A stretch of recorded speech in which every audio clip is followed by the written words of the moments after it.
आज देवचंद महाविद्यालय हाजीपुर में हिंदी विभाग की ओर से हिंदी दिवस के अवसर पर एक दिवसीय संगोष्ठी का आयोजन किया गया। संगोष्ठी का विषय राजभाषा हिंदी इतिहास एवं समस्याएं था। इस अवसर पर विश्वविद्यालय हिंदी विभाग, BR अम्बेडकर बिहार विश्वविद्यालय मुजफ्फरपुर के सेवानिवृत्त आचार्य एवं अध्यक्ष प्रोफेसर प्रमोद कुमार सिंह मुख्य वक्ता के रूप में उपस्थित रहे। कार्यक्रम का शुभ आरंभ दीप प्रज्वलन एवं मुख्य वक्ता का स्वागत पुष्पगुच्छ, अंगवस्त्र एवं स्मृति चिन्ह के साथ किया गया। कार्यक्रम की अध्यक्षता महाविद्यालय के प्राचार्य प्रोफेसर तारकेश्वर पंडित ने की। मुख्य वक्ता के रूप में प्रोफेसर प्रमोद कुमार सिंह ने विषय पर विस्तार से व्याख्यान दिया। उन्होंने राजभाषा हिंदी के उत्थान में समग्रता से सभी भारतीय भाषाओं के परस्पर समन्वय एवं उनके व्यवहारिक पक्ष पर बल दिया तथा भारतीय ज्ञान परंपरा के अनेक संदर्भों के माध्यम से उन्होंने आधुनिक खड़ी बोली हिंदी के स्वरूप को उजागर किया। कार्यक्रम के संरक्षक प्राचार्य प्रोफेसर तारकेश्वर पंडित ने अपने अध्यक्षीय संबोधन में उन्होंने कहा कि हिंदी का विकास प्रशासन और जनता के बीच आपसी संबंध और कार्य व्यवहार से होगा।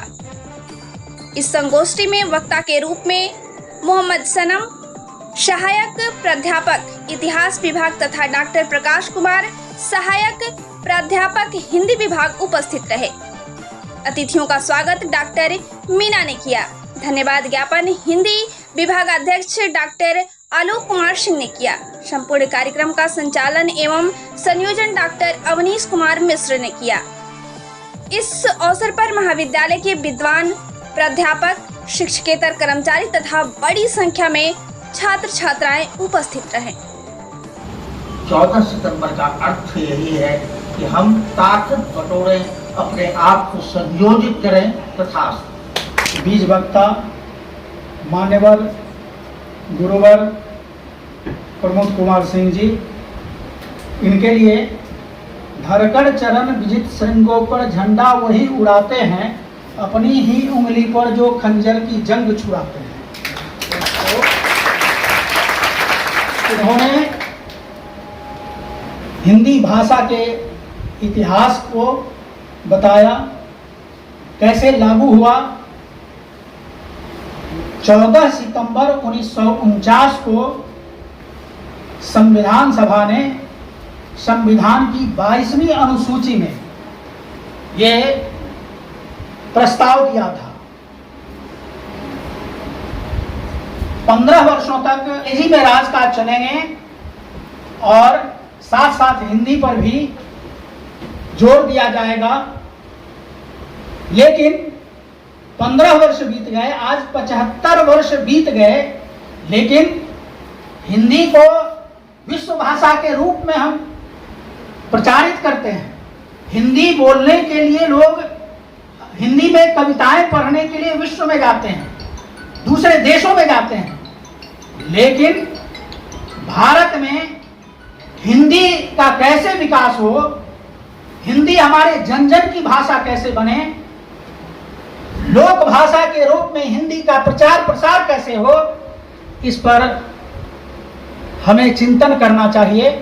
आज का यह कार्यक्रम इतना सफल हुआ है,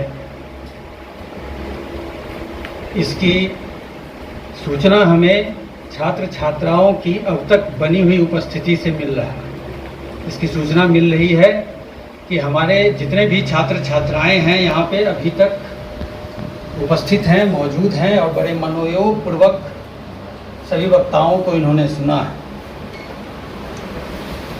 विषय ऐसा है कि बोलने का लोभ मैं भी संवरण नहीं कर पा रहा, लेकिन मैं ज़्यादा बोलकर लोगों के धैर्य की परीक्षा नहीं लूँगा। सार रूप में इतनी बात तो यह स्पष्ट हो चुकी है कि राजभाषा के रूप में यदि हिंदी को अपनी स्वीकार्यता मनवानी है, हासिल करनी है, तो उसे जनभाषा के करीब जाना होगा और भाषागत आदान प्रदान करना होगा, जिसकी संविधान के अनुच्छेद 351 में लिखा हुआ है कि सामासिक संस्कृति को बनाने का प्रयत्न करना है, जिसे हम गंगा जमनी तहजीब कहते हैं, मिलवा संस्कृति के नाम से जानते हैं। लेकिन जैसा कि सर ने इंगित किया, डॉक्टर रघुवीर इतने शुद्धतावादी किस्म के व्यक्ति रहे कि जिन्होंने कुछ निश्चित संस्कृत की धातुओं को लेकर और शब्दों का कृत्रिम ढंग से उत्पादन किया, उपसर्ग और प्रत्यय जोड़कर, वध, अनुवद, उपवद, फिर उसमें कुछ और लगाकर। तो भाषा कभी भी कृत्रिम भाषा प्रवाहमान नहीं हो सकती है। भाषा जो अपने जीवंत रूप में जनता के बीच से, आचार्य ये डॉक्टर रामविलास शर्मा ने अपने इसमें ये कहा है, उन्होंने फैलन का उदाहरण दिया। फैलन नाम के एक पादरी थे जिन्होंने शब्दकोश बनाया। वो जनता के बीच से उन्होंने शब्दों को उठाया, नाई की दुकान से, अलग अलग जगहों से उन्होंने शब्दों को उठाया। सर ने काफ़ी विस्तार पूर्वक बता दिया। अब अगर कोई पूछे कि आपने अगली मोड़ पर आरक्षी अवर निरीक्षक को देखा है, तो कोई नहीं बता पाएगा। अगर कोई सीधे पूछे कि आपने दारोगा साहब को उधर देखा है क्या, तो वो बताएगा हाँ भी मैंने देखा। तो इस प्रकार की अगर हिंदी हमने गढ़ रखी है, तो हमें कतई यह आशा नहीं करनी चाहिए कि यह हिंदी राजभाषा के रूप में हर राज्य में, या यूँ कहें कि हिंदी भाषी प्रदेशों में भी, क्योंकि जनता को प्रयोग करनी है, जनता के बीच वो उस भाषा को जाना है, उसके अपना जो आवेदन पत्र लिखना है उस भाषा में लिखना है। तो जनता आज भी कलेक्ट्रेट जान रही है, समाहरणालय कोई नहीं जान रहा।